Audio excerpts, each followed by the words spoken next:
Good day and welcome to AXO's first webinar. I'm Projeni Pather and I am the chair of AXO. So thank you for taking the time to visit us today and to attend the webinar. We appreciate your commitment. A big thank you to Fizz Marketing for sponsoring and organizing today's session. Please note, guys, that this webinar will be recorded. So for those of you who could not attend it, it will be made available on the AXO website and social media. We have a series of questions for our panel today. And if you have any additional questions, we ask that you post them in the Q&A box. We will attempt to answer as many of them as we can at the end of today's session.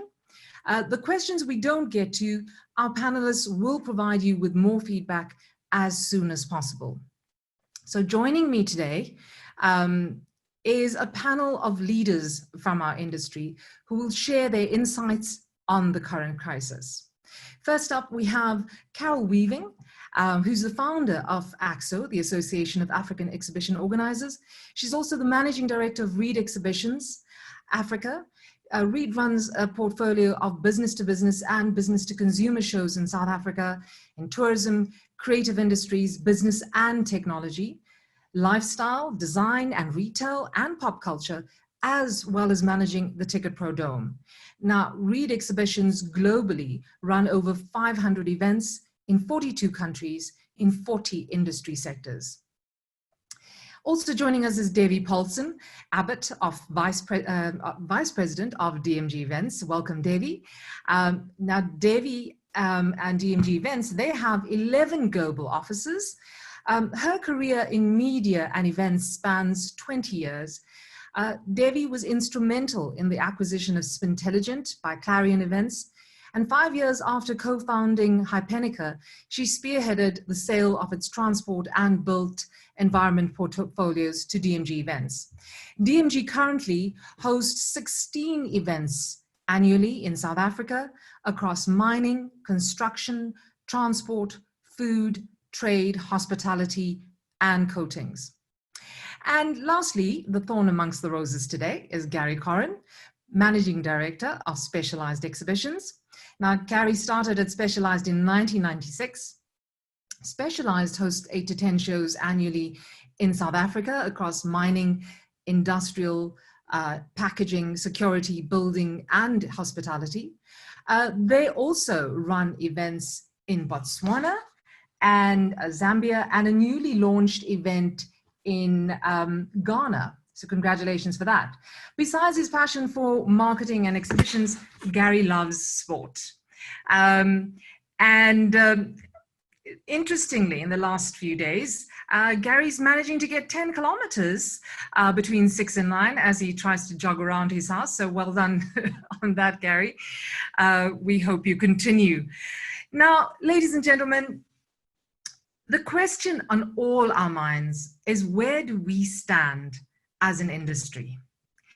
We have been in lockdown since the 27th of March. And with the Disaster Management Act in place, our industry has come to a standstill.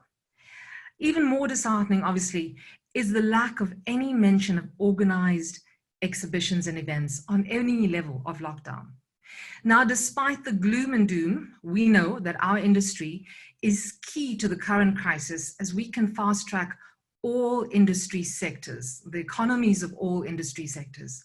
So the question is whether we can do exhibitions this year or next year. We still need to adjust our exhibitions in line with social distancing, which has become the new normal. To kickstart today, we thought we would assess your feeling right now. Before I give our panelists a chance, we want to hear from all of you. We want to hear what are your thoughts. So we're going to ask you a poll. And the first poll that will come up on your screen right now is, do you think that exhibitions can still be successful by allowing for social distancing? So that's going to come up on the screen. There it is. I'd like you to all choose an answer and then you will press submit. It gives us understanding to see where the mindset of the industry is. We know we have people from varying sectors joining us this morning. We're really excited that you're here with us to kickstart this. So if you've all punched in your answer, we're going to say submit, and then our technician is going to show us exactly what the feeling is right now. Let's see the answers to that. 62% of you believe that we definitely can, 10% saying no, and 28% of you that are still undecided. So thank you for that, Charles. Now, to begin, since we've got members in our panel that are all part of global companies, and I'd like to find out, and I think we all would like to find out, whilst we're sitting here in South Africa, what has the protocol been in countries that your companies represent? Carol, can we start with you, having many offices in many countries around the world? Okay, thanks Projeni, and hi everybody. Great to be on the AXO webinar, so thank you for inviting us. Okay, I think from a READ exhibitions perspective, globally, we have had one show that has just launched. So that is in China, and there's another show that was due to launch in 2 weeks' time, and that's been postponed already to October. So I think there was a motor show as well that's happened in 1 or 2 Chinese provinces. So the reality is, I think China expectedly has gone back a lot earlier than every other sort of country and continent at the moment in terms of the COVID crisis. The one event that did happen, however, they didn't practice social distancing as much as they should have. This is not a READ show. And I think what happened is they did do the masks, they did do the thermometers, and they did a lot of around communications and making sure that you've sort of ticked your boxes. But I think the challenge that they had was that the visitors were a little bit unruly, for want of a better word. So they weren't practicing distancing enough. And I think that became a challenge. And I think subsequently they had a drop in visitors. So I think what that actually tells you is you've got to be incredibly careful how you handle your events, how you handle your messaging, and how you handle your crowd control. That is just one example. What we've also seen, I think globally, is a lot of shows have either been pushed out from H1 to H2, meaning the second half of the year. And now there's a new wave of shows that are currently scheduled to happen in the sort of last 2 quarters, or certainly the last quarter, that are now getting pushed out to next year. Depends on the country, depends on the rules, of course. So it's very, it's subjective to the country and what your current ban is. But what we've done as READ is we've got a whole risk assessment. So for every show we look at, we've got a 24-page risk assessment. We consider everything from travel bans to country regulations, safety, obviously what are we doing as an organization? And of course, then we've got a common thread and a common message that's going across the entire portfolio globally. Over and above that, as READ Exhibitions locally, we've got our own 50-page safety document and guidelines, and we've got a checklist. So we need to talk to the venues, what are you doing? We need to talk to our suppliers, and we need to be very clear with our exhibitors and our visitors in our communication. So in a nutshell, that is pretty much what we've got happening at the moment. Thank you, Carol. I think the good thing about having the international shows already taking the lead helps us a lot in South Africa to learn from their mistakes, to be able to have case studies that we're able to follow. Devi, what is happening on your side?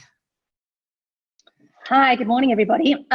Yeah, so we've done an internal and external approach. Our team are critically important first and foremost. So as a global office, we went to a work from home situation actually very early in this process. I think we've been in, feels like DMG's been in lockdown for months now, not weeks.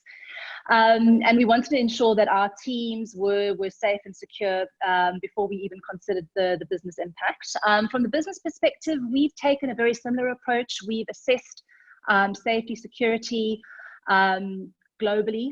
We have a very large footprint in the Middle East and are dictated by local and national legislations.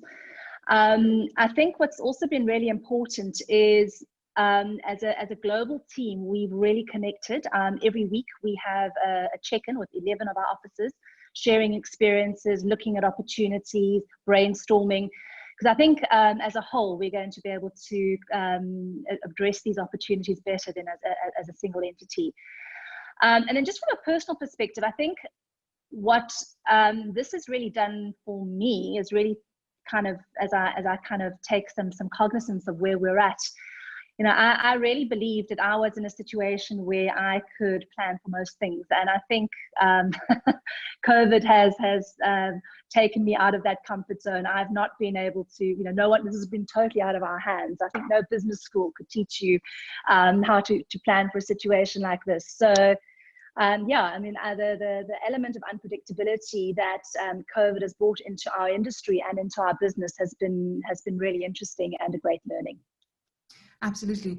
And I think reiterating some of what you're saying now, if we're planning to host exhibitions and events, and I think the big thing globally as well, of course, in order for us to have exhibitions and events, is safety. And that is the main priority that we're going to be measured on. Gary, what's happening on Specialised side? Good morning, everybody. We have a global footprint and a variety of different events that we're involved in, predominantly, obviously, in South Africa, UK, and in more Southeast Asia. But we are small compared to the brutes like DMG and Reed, and privately owned.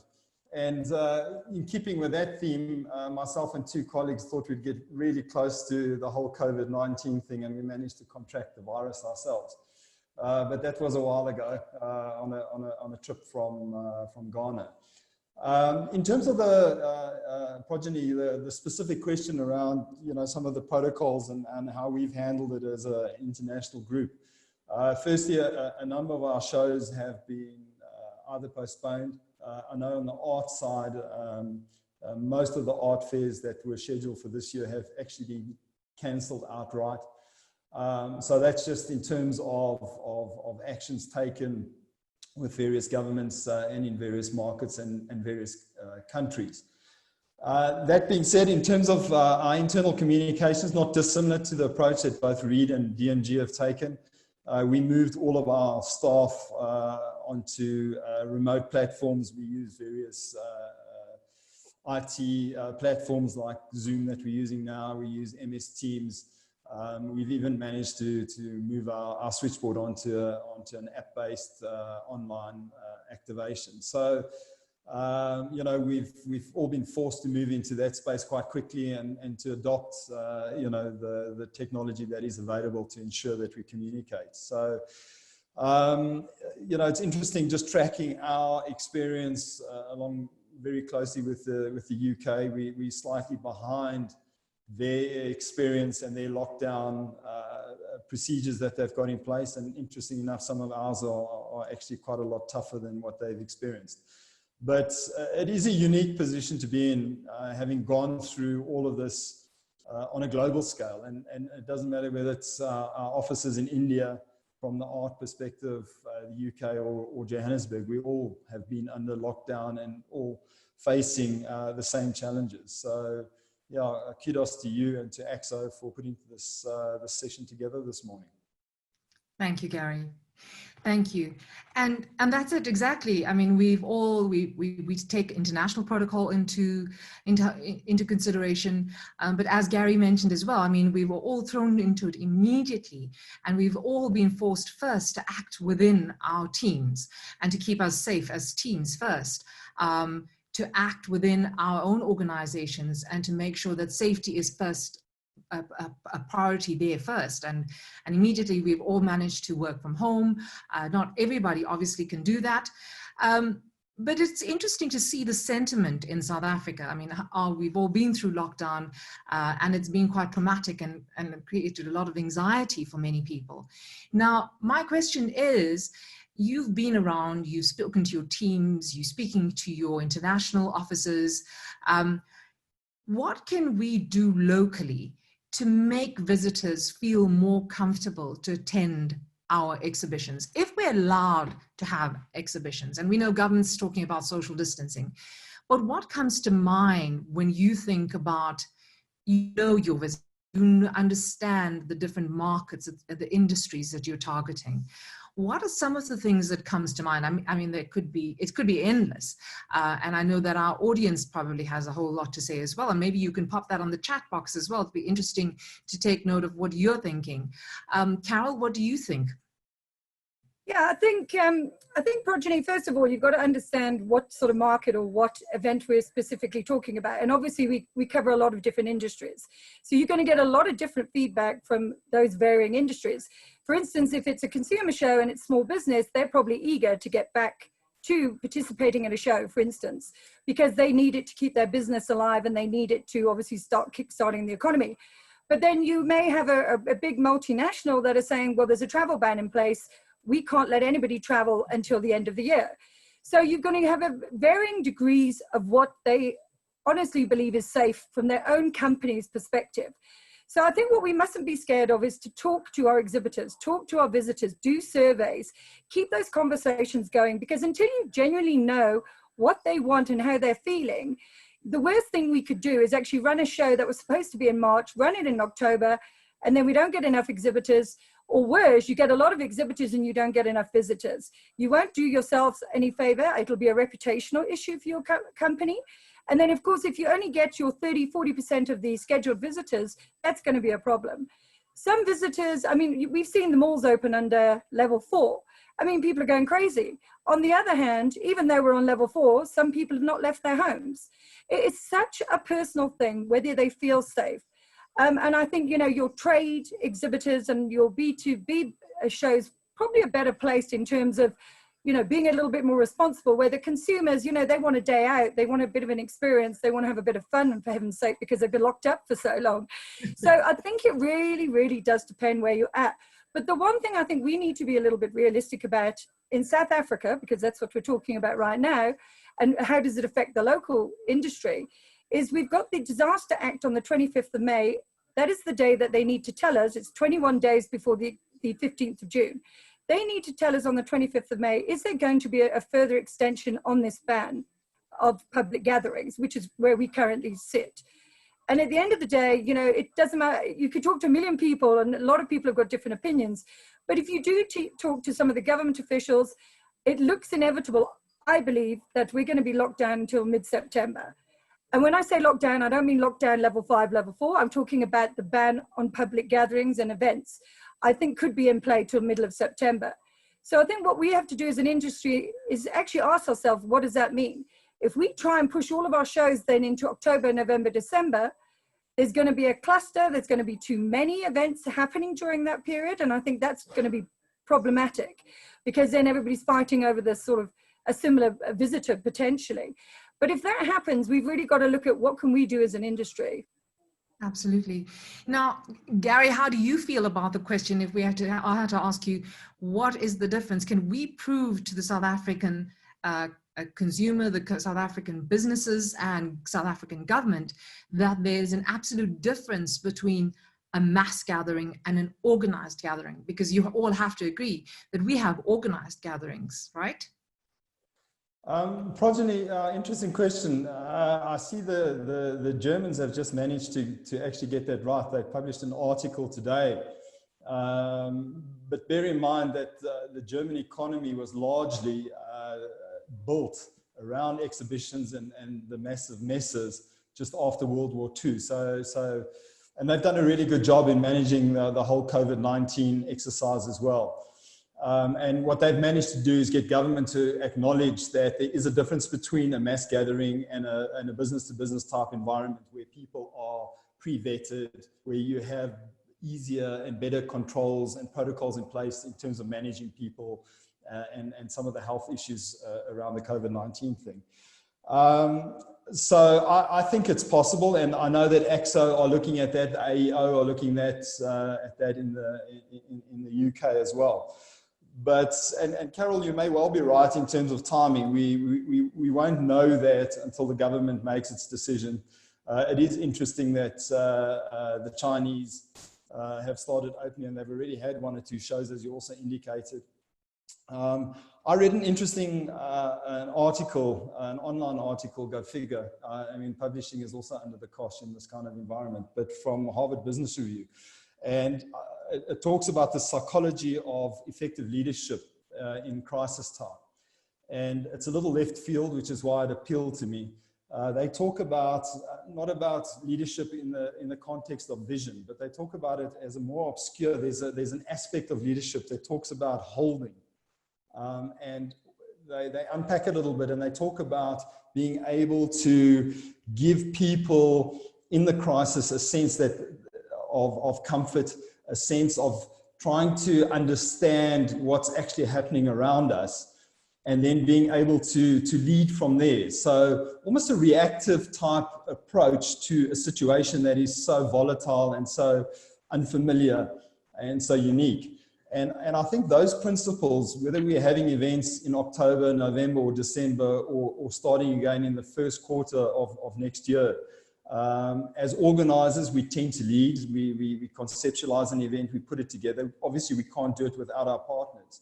But I think as part of that leadership role, we need to ensure that things make sense, and that whatever actions we do take, minimize risk, perceived risk, actual risk in terms of people's health. And I think an exhibition environment can adapt to exactly that. And I think that is where, because I know later on in the conversation we're going to talk technology, but I think this is where technology is going to have a particular place in terms of assisting us as events to be able to do the social distancing, to ensure that we have the health protocols in place. For example, you know, our EMS thing, when I started, there was no EMS. Now we have to have safety files, and they can shut your show down. We all know those protocols. I think that's where the health side of it will start to evolve as well. And by doing that, all stakeholders will then gather in the confidence to be able to engage in an event. So I believe it's possible, but it's going to be on a phased and take up type basis. That's my view, Project. Thank you, Gary. Devi, from your side, I'm just curious, and I know we've all probably been inundated with communication from our exhibitors across industry sectors. What are the thoughts from some of your exhibitors and clients right now? Yeah, I mean, I think as organizers, we have a huge responsibility. I mean, we have the charge of hundreds of thousands of people sometimes, and we have to take that very seriously. So safety comes first. I think this crisis has forced us to maybe, I think, also just review our values. You know, it's not about money at the moment. It's about lives. It's about providing, making sure that we care for our environment, our people, and our partners. So that's critically important. I think what is going to be really critical in this whole journey that we go on is communication. We've got to, and education, because we don't actually know yet a lot of what we need to educate our customers and our attendees on. But we are going to have to educate our attendees. So if and when, or not if, but when we get back to normal, there is going to have to be a mass education campaign to visitors in terms of what social distancing is going to mean. Ensuring that we communicate things like phased entry into exhibitions, if that's going to be part of the protocol. Ensuring that we are warning exhibitors and visitors that there is going to be thermal checks before entering.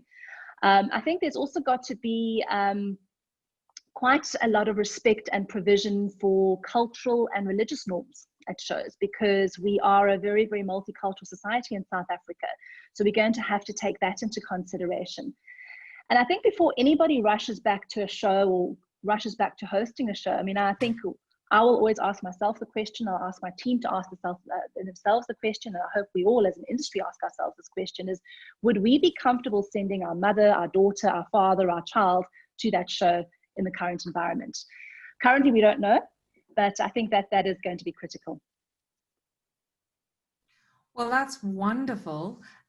Because right now, our next question that I'm going to ask our audience, interesting to see what everybody else says, because what we all said now leads up to this one, is how long do you think it would be before visitors feel comfortable to attend an exhibition in South Africa again? 3 months, 6 months, 9 months, or a year? So please punch in your answers. It's quite interesting to measure the confidence levels of our industry as to how long you think before we can get people comfortable to attend an exhibition in South Africa again. If you can submit your answers. Everybody's happy with that. Charles, would you be able to show us the answers there? So 6 months seems to be the most popular. The diehards are feeling 1 year. And yeah, so there's a variety of answers, but 6 to 9 months seems to be the most popular. Well, I think in order for us to make feel comfortable, I think all of us need to be ambassadors for our industry. And I think we all need to take the bull by the horns and make sure that we educate our exhibitors, we educate our clients, our visitors, in terms of what measures we're taking place. I think as an industry, if we keep quiet, we are basically going to disappear into thin air. We need to make our clients understand that we are still here, that we will be coming back, and we need to be visible during this time. So now, if I look at some of the B2B shows, guys, that you organized, from past experience, we all know that they make tons of money on these shows in terms of sales that are happening on these shows. We know that government has been complaining, and the country as a whole been complaining that their individual economies in these sectors have just come to a standstill as well. Some of them are slowly coming out. How can we know as an industry that we can help fast track these economies? Can you relate some of your examples? Carol, I know WTM is a prime example of massive amount of sales being done on those stands. Yeah, thanks, Projeni. I think it's not just the sales that's been done. It's obviously the agreements and business that is actually written. And specifically in a B2B show like World Travel Market Africa, last year we actually wrote $450 million worth of business for the tourism industry. So our next show is scheduled for April, because obviously we had to cancel it this year, April 2021. Now the tourism industry is by a mile the worst hit globally. Obviously airlines are going out of business, they're retrenching people. I mean, it's been really, really badly hit. So I think something like World Travel Market will act as a catalyst to grow the industry, to get back on its feet. We're there to help and guide that industry. We're doing lots of webinars, virtual events, how to manage a crisis. So we are doing so much with our industry in the lead up to next year's event. But it's absolutely critical, because we can't even wait for a show like that, obviously. We need to be doing things as soon as possible. But we all know there's big global travel bans in place, and it's going to affect all of our shows, especially trade shows, but specifically a tourism show. I mean, interestingly, India, you can actually now go onto an international flight from India. The only problem is you can only travel to China. So that just gives you an example, but there are so many challenges if we don't get these airlines and the tourism routes up and running. But of course, you know, it is considered one of the biggest risks. But at the moment, I've seen quite a few sort of programs and documents that have come out of the tourism industry, how to keep airline flying safe, how to keep your buyers safe, what happens during quarantine when you come into the country as an international tourist. So it's all of those sort of things we've got to look at. But I think for our industry specifically, until such time that we can measure the value of the business that's written in each one of our shows, whether it's trade or whether it's consumer, it affects the retail industry, we then are going to have a hard time lobbying to government. So it's really, really critical, which is why the SA Events Council is an ideal platform. It encompasses all of the relevant associations. We can then lobby government and say, this is the value of the industry, because at the moment we're considered low GDP impact and very high risk, because they're putting all of our events into the public gatherings. Now, actually, that's not quite true. There's a much bigger GDP impact. There's a much bigger economic impact. And it's critical that we as an industry start measuring this, start understanding from our exhibitors the value of the deals that are done, because it affects every single economy. All of these trade shows act as catalysts for growth. So unless we get that information, we are going to have a hard time. So I think that's one of the big things now that we need to do, is to gather that information so we can start putting our hand up and saying, listen here, government, we are hugely important and we have a huge impact. Absolutely. And I think that's where we want to start as AXO, in trying to develop an independent body that can gather this information, because we know through all the years that we've been in this industry, there's has been, people don't want to submit that kind of information because they find it too personal, too confidential. But at times like this is when we need that information most. And unfortunately, it takes us to points like this in our careers when we realize that it is for the bigger picture. Now, Devi and Gary are both very much, there's lots of construction and mining industry as well. Devi, in terms of the impact of business in those economies? Hi, sorry, I had a little technical glitch there. Absolutely. So I think, as a business, DMG has also chosen some of the most challenging and economically impacted sectors: mining, construction, hospitality. We like a challenge at DMG, clearly. So we've absolutely seen impact to our SMME customers, who are very reliant on our shows to generate new leads, write business, as well as the larger companies as well. But I think our SMMEs have been the most impacted. What I think, though, is 2 points I think I want to raise on this, though. One is, we are not only as an industry, as an exhibition or conference or event industry, impacting the sectors we serve, whether it's utilities, mining, construction. We also have down the line, our events have down the line benefits into the economies in which we're hosting our events. So whether it's city or country. And I think that's really important, and that impact isn't measured in any kind of formalized way enough, in terms of what the impact, the actual impact is going to be, not only in the industry, but in the larger economy, to Carol's point.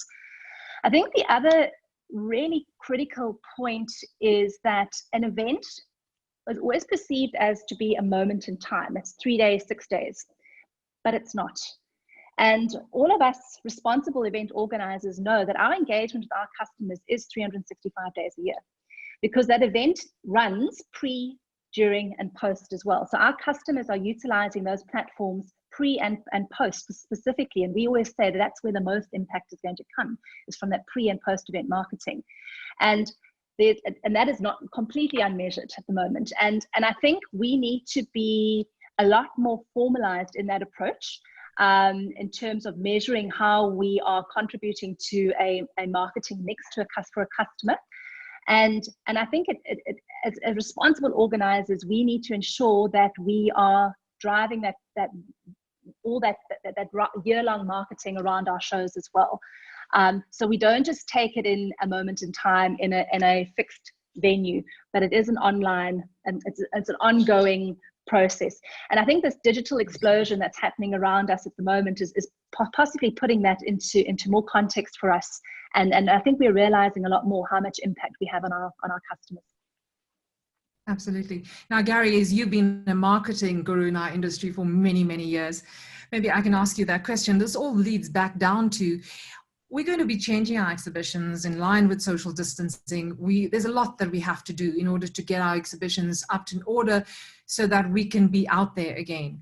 But then, doesn't that change the way exhibitor participation happens, because their objectives will change? And how will that affect the way in which they start measuring those objectives?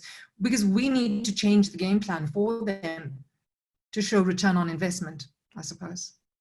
Yeah, Projeni, and I agree 100% with what both Devi and Carol have had to say. I think it's been a failing on our part in South Africa from an events and exhibition perspective, in terms of being able to measure our industry. I know some well-intended attempts have been made. But that being said, what I think, because when we were planning, your initial question was, and exhibitions have always typically been able to do that, how would our events be able to fast track economies in these sectors once we're over this this pandemic? And I think what's crucial here, and any research or any tools that we put in place to undertake what both Carol and Devi have suggested we do, will be interesting, because I think there are going to be some substantive changes. I don't think a fast track of anything is going to happen. I think the recovery is going to be slow. I think it's going to be measured. I think our events are going to undertake certain trends that are inevitably a byproduct of the experience that we're going through. Things like depth of market, things like the quality and focus of an audience that does attend. I've done some research. I found it quite interesting. Just before all of this happened, I was in the US at a show there, a refrigeration and air conditioning show, and I managed to spend some time in Orlando at Disney World. And I see, and one of our colleagues posted a note, I think it was Suzette from MME, that China are well ahead of the curve. Suzette, yes, we acknowledge that, but their learnings are crucial to ours. And if we can learn from the mistakes, like Carol, like you said, in terms of some of their distancing mistakes, and we don't repeat those, we pioneer new ones. I think what is important is that we understand, and we will have time, and I think that's one of the benefits of us being behind the curve, to analyze and track some of these trends. And if things are going to, like the Disney example, sorry, that I was talking about, even in Shanghai, they're looking at opening Disney World on the 11th of May, but at a 30% capacity to what they normally do. My experience in Orlando, Wi-Fi you get everywhere, you download the app, it tells you what's happening, and it's the most amazing thing. But they're now talking from a Disney perspective of adding an application in that app that will give you a sense of social distancing, how far between people. I know the UK government have brought out, and they're busy promoting that, a social distancing app as well. So those are some of the technologies that I think will need to adopt and feed into our events to build on that confidence and allow people to feel that they can come and attend. So getting back to the topic and the question, I think the implications in terms of measurement are going to be interesting, because I think, again, as Carol mentioned, the international travel will be down, but local travel may be up. So how does that affect that metric? Does it affect hotels in the 3 to 5 star band, for example, where your international tourists may have chosen to stay at a slightly higher value institution, but your local travelers might choose something else. I think some of those trends will unfold as we get into what we do. But I think I agree with the point. It's absolutely crucial that we look at some of those metrics and tools that we can use now to benchmark some of those trends that are going to undoubtedly emerge as we re-enter organizing exhibitions, events, and conferences. Absolutely. And I think you've referred a lot to, which we've brought in terms of the next question that we want to deal with, is in terms of technology. I know we've all been inundated with opportunities and ways of looking at adding technology to our events or using technology to replace our events in the meantime, and where do we go from here? But before we answer that question, because I know that you all have your insights on that, I'd like to ask our viewers right now, in our next poll, do you think that virtual exhibitions could replace physical exhibitions? Yes, no, maybe, if you could submit your answers. Do you think that virtual exhibitions could replace physical exhibitions? Okay, we've given you a few seconds there. I'm sure that was quick to the finger to the button. Let's see the answers. Well, I'm glad we're all very supportive of our industry. But guys, yes, we understand that there's that inherent human quality to touch, taste, feel, and that's why we're in the business of exhibitions. In order to bring that first-hand experience, as Gary said to us the other day, we can all sit on the Zoom call, and it's wonderful to see that there are almost 200 of you listening to this webinar right now. But the ideal place would be wonderful to be right in front of you, to be able to have a cup of coffee with you, or have a beer with you, or have a glass of wine with you, and shake hands again. That's where we want to be. And that's what creates that community, and that's what creates that network. So guys, Carol, I'm going to start with you. How do you think the virtual and technology are going to start affecting our events, and should we ignore it? I think I'm not surprised at the poll. I think that's pretty spot on. I think maybe the 10% that are sort of saying no, I understand it actually, because there's certain industries that maybe are so niche that even to try and run an event is not even commercially viable. So there's a place for those really small markets, very niche markets, where you can't make, as an organizer, make it commercially viable. There's a great opportunity there for some smaller niche events. I've also seen 1 or 2 questions coming up about, you know, speakers wanting to travel, celebrities wanting to travel, whatever the case may be. And we must always be mindful of the content side of our business to make sure that they are obviously comfortable. If they're not, and this is where technology can play a part, you can actually live stream them, you can have a chat show, you can come up with your own TV program within your exhibition. So there's a lot of those opportunities, especially for some of those international people that may still be a little bit nervous. So those things you can look at. I think the biggest thing, I think, as an industry right now is we all have to work together. And what I'm talking about is maybe something that none of us have thought about. So Gary, maybe you and I should be running a show at the same venue at the same time, and we do a co-locate, you amortize your costs. I think as an industry, we've got to help each other. And I think now more than ever, I'm seeing this. And I'm just using it as an example, but you know, if we don't come together as an industry, I think the industry is going to struggle. We've got to all fight the same cause. We've got to fight the same corner, and we've got to collaborate and work together. Going back to the technology, because sorry, I was answering a question that came in, but going back to the technology, as venues and organizers, we need to work together. We need to invest. Now, here's a big challenge I think we're going to have, because it's expensive. Having said that, once we've got it in play. We must do it with venues as organizers. So we must invest in thermal imaging, for instance. And I think each venue should have this. But let's work with the organizers. We're not expecting the venue to do it all on their own, because it's a collaborative approach. So I think you need that. You need to have the temperature testing. You need to have the app that Gary was talking about. You know, every single person, whether it's a trade show or consumer show, needs to pre-buy tickets if it's a paid-for event. Or they need to make sure that they've got their badge before they even come in, and they've got it on their mobile, or they've downloaded it, whatever the case may be. You do not need to have a queue at an exhibition. The only queue you're likely to have with 2 meters apart will be for your thermal imaging or for your temperature checks. So we've got to really look at all these sort of things. And I think technology is really a 365. And I think all of us should be doing a 365 experience for every single show we run. It's a combination. You might have a webinar, like we said earlier, but it really goes hand in hand. And I think it's going to complement, and I think it's flipped on its head. All the technology and the 365 experience needs to come in now in preparation for your live event, which could be middle of next year. But then you've already built your community. You're going to save on marketing costs. You can spend your money elsewhere. You've educated your people before they've even got to the event. So matchmaking, do meetings before they get there, then they actually meet them in person. There's so much that you can actually do. But before I go on and on and on, I'll give other people a chance. But yeah, I think from our perspective, that's pretty much where we're heading. Devi, your feeling on that? Yeah, I mean, I think that, yeah, I've reconciled myself to the fact, and I think many of us have as well, that technology is not going to be the disruptor to the events industry. COVID has been the disruptor to the events industry, and technology is going to get us back to some semblance, whatever that semblance of normality is going to be.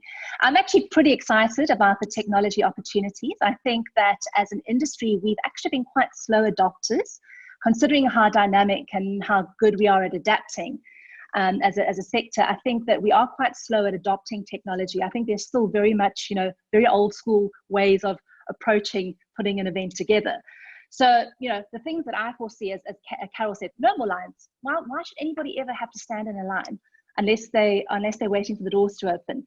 There should be badgeless registration. We all have a mobile phone. The mobile phone, I think, is going to be a device that is going to be critical in getting us back back online. No more printed catalogs, no more swapping of business cards. I think what's going to happen out of this is that technology is going to drive sustainability, both from a business continuity perspective, but also from a greening perspective, and I think it's forcing us to do it. So I think from that, if there's a little silver lining out of all of this, I think that is it. And I think there's a cost implication here as well. Back to Carol's point, all of us are going to now have a unprecedented expense line item on our budgets, COVID-19 preparation, whatever that looks like, whether it's the technology, whether it's supporting venues for thermal imaging, et cetera, et cetera. Thank you. Gary, any views on this from you? Firstly, I'm glad to see 80% those listening are keen to keep events going, because if they weren't and there are no more events, well, then I'm not a captain of any ship in that space. So I'm not averse to technology, but I think the two ladies are 100% spot on. I think it's not a disruptor, it's an enabler. I just find it quite interesting, just reading some of the comments down the chat bar as well. You know, they still, in military context, they use isolation as a form of torture. You know, as human beings, we're gregarious by nature. They did movies like Aviator. I actually did 2 tours of the family of Robben Island, and a guy called Robert Sobukwe, who started the PAC in South Africa. They tortured him by keeping him in total isolation. You actually eventually become demented. So as human beings, we need engagement. And, you know, I see Daniel also posted a comment about Africa. I mean, culturally in Africa, people want to do business with people. But where I think technology is going to have a massive impact is exactly how we conduct that. And from an exhibition perspective, I think it's going to tie into how we implement social distancing, how we implement health and safety protocols, how we bring comfort and confidence to our events in terms of how we apply that. But at the end of the day, people still need to do business with people. I'm finding my way around these sorts of engagements. Devi and Carol and Projeni, I far rather sit in a boardroom and get Carol to the point where I can actually read her body language that she's going to dive across the table and grab me around the throat. You know, it's part of the experience. And then we'll have a beer, a glass of wine or coffee afterwards. But that's how you build relationships. And I don't think that's ever going to go. But how we apply that, how we experience that is going to. And I think, I'm not sure if we're going to cover it later, but I'd like to make this point now, because it's a concern that we're talking about internally. A big impact is going to be on our exhibitor front. They are going to ask themselves, what kind of return and what investment am I going to get if you're going to have a 30% reduced audience, for example? If you're going to have social distancing and now you expect me still to invest on a stand. Now, some of those questions we don't have answers to yet, but I would like to put this out to our industry, that we are not the only ones, and that was a theme at the beginning of this webinar, that are experiencing that. So all other forms of communication, of marketing, other channels of promoting yourself, even the web, okay, even social media is under the cosh, is under pressure, and the playing field is actually level in that context. We just need to make sure, and these sorts of webinars and stimulating this kind of debate, I think, is a step in the right direction of ensuring that we use this downtime, and we're still going to have a bit of it, trust me, to prepare and plan so that the events that we do roll out, whether it's October, November, December, or July next year, are able to express themselves and deliver on the technology front in terms of the human experience. Thank you, Gary. So just so that you all know, Carol mentioned the South African Events Council that has been recently formed. So we have brought together all the associations in South Africa that represent the eventing industry, and we have brought them together so that we can have one strong, powerful voice, and we can present our case together to government, and we believe that we'll have a better impact in so doing. We've also been in regular conversations with UFI, CISO, the AEO, the IAEE, and we're all working tirelessly to reboot the industry, so we're definitely not alone in South Africa. And we're forming a framework. We've got the framework that UFI has just recently submitted, where they put together information from various countries around the world as to how we can go about re-establishing events, or proposing to government a manner in which we can bring back events and exhibitions into our environment. And obviously, we have representatives and a council in South Africa that are taking that framework and localizing it. And we'd obviously like input from as many people as possible. I think the more people we have input from, the better. So in line with that, I think there are opportunities for suppliers, venues, and organizers between now and that period. So my next question to the panel is, what are the opportunities that this new social distancing and this new framework that we will now start to operate in present to us as an industry? Carol, can we start with you? Sure.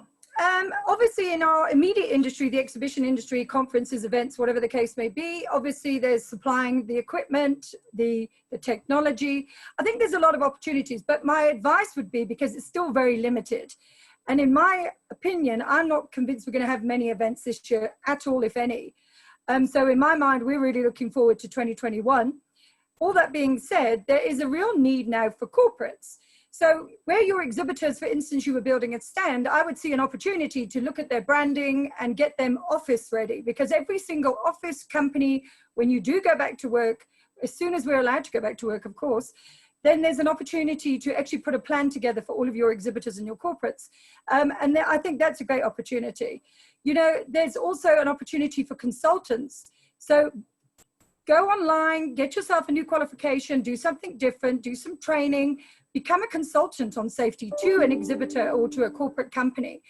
But I would caution anybody in terms of over-investing in PPE. So obviously your private equipment, I wouldn't over-invest, because, you know, we don't know, at the end of the day, this entire COVID pandemic can lift by June next year, and then people are all back to normal and you don't even need to wear a mask, et cetera, et cetera, et cetera. So I think one's got to be a little bit careful. But I think, you know, opportunities are, they're very sort of, again, they're very personal, but they really are. I mean, so many webinars training you. You could, if you're a designer, you could train to be a safety consultant. If you're a salesperson, train to be a designer. There's so many personal skills that people can actually go and learn for themselves. So I think there's a lot of opportunity, but you're going to have to be very careful how you handle it in the meantime. Devi? Yeah, I mean, I think the opportunity is, and specifically in our kind of micro environment, is innovation.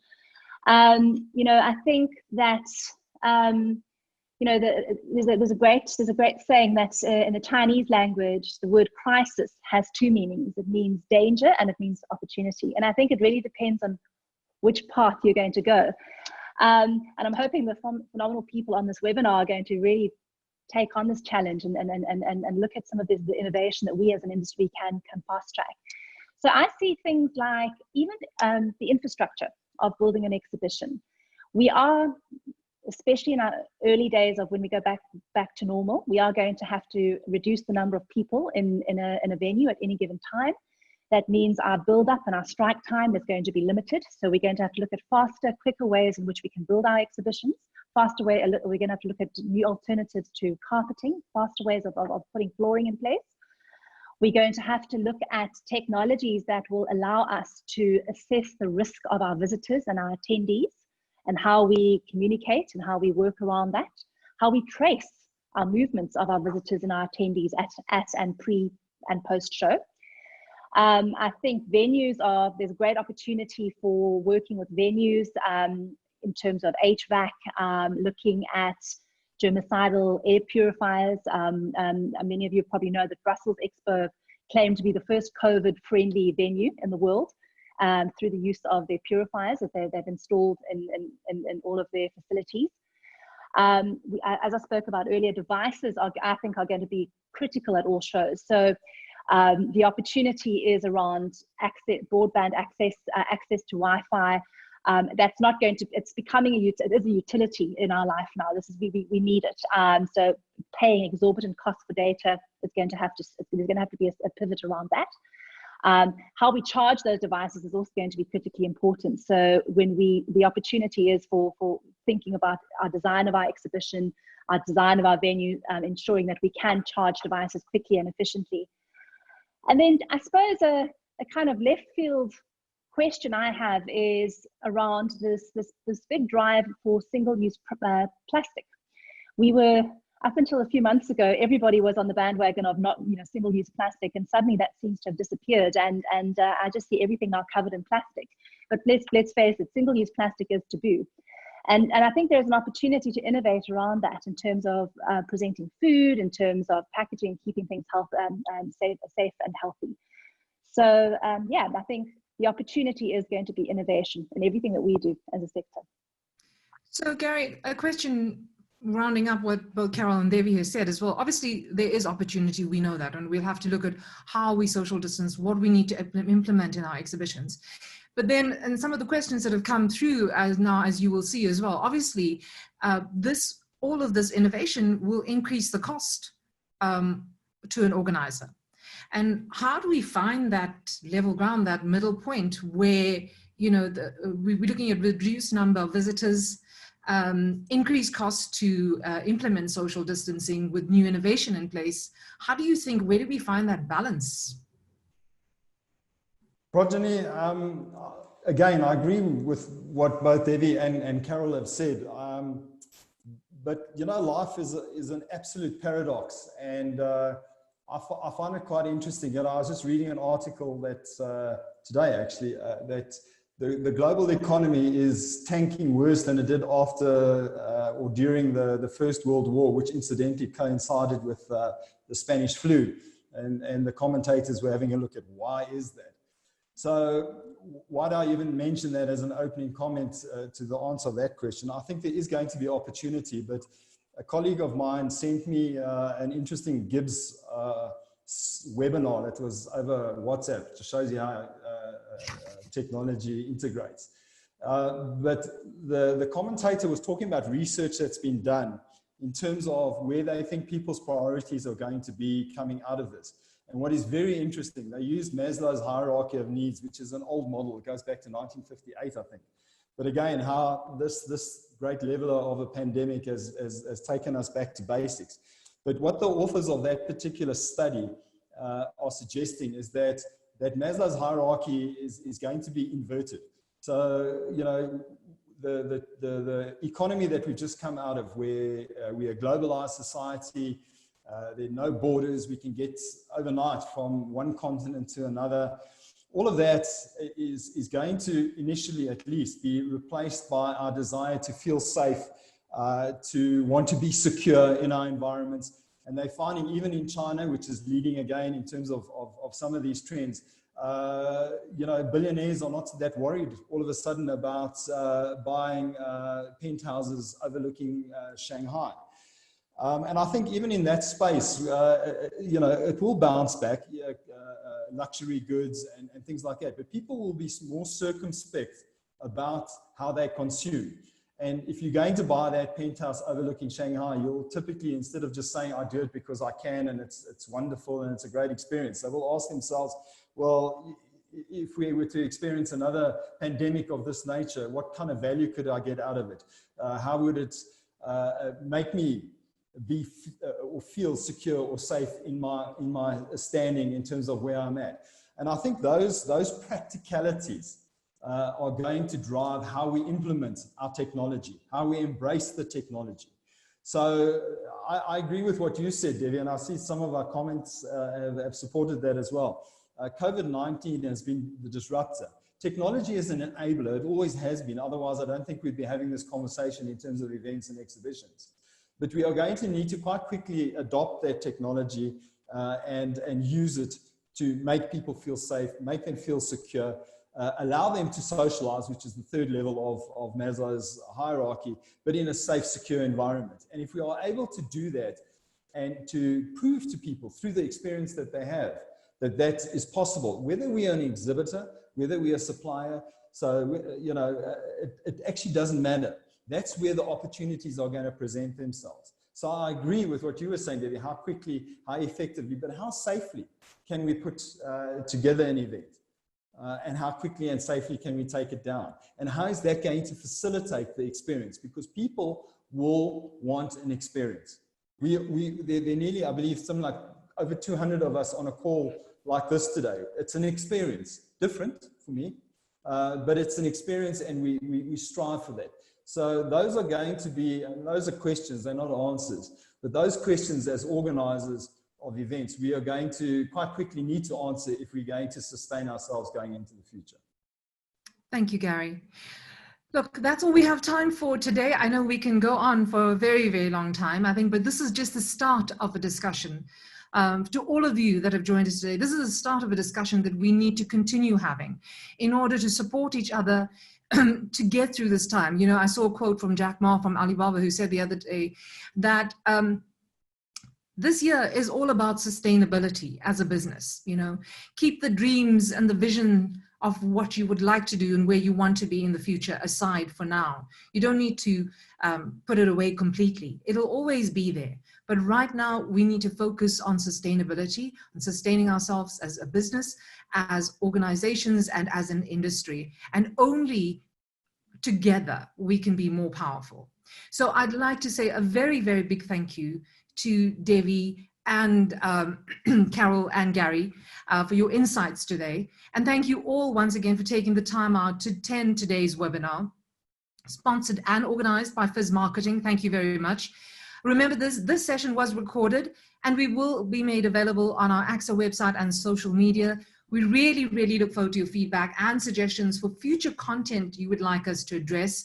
Keep the questions coming. We will try and answer as many as we can. We've answered some as we went along, but stay safe, stay strong, and see you again soon. Thank you all.